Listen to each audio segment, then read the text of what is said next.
Kuvele sesisemakhazeni isidumbu sentombazane eminyaka ngo-16 yaseGobensimbi eNdwede ukuthi kunezitsholo zokuthi ishaywe ngumfowabo ecasula ukuthi ilale endodeni.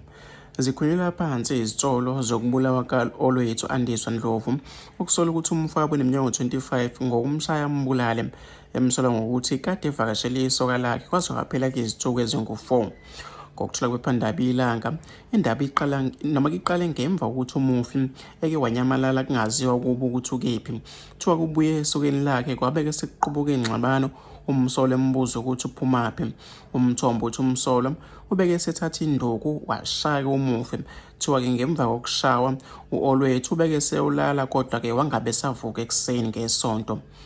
Uthi-ke ngemva kokuba umufi engavukanga umndeni ushayele abangcwabi ukuba-ke beyolanda isidumbu. Kuthiwe izitsholo zokushawa zivele emakhazeni sekubonakala isidumbu sakhe sinemvimbi nezingozi noma-ke nengozi ekhanda okwenza izisebenzi semakhazeni zashaya amakhala. Kube-ke sekubikelwa amaphoyisa zabeke seziyamkhalela umsolwa. Kube ukuthi umsolwa ulandwe ngamaphoyisa ngoLwesibili ebusuku wabekwa icala lokubulala.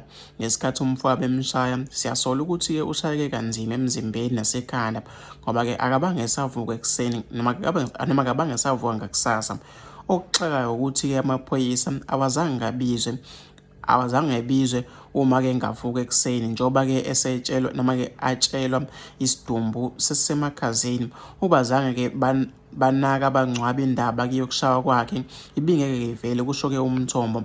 Imizamo yokuthola umndeni ka-Olwethu ayiphumelelanga. Ukhuluma namaphoyisa eConstable Thanjiswa Ngcobo uthe kuvulwe icala lokubulala kwaboshwa kumsolwa oneminyaka ngo-25. Umsolwa uvelile-ke enkantolo yemantshi yaseNtsuza kanti kulindwe ukuba-ke abuyele enkantolo maduze.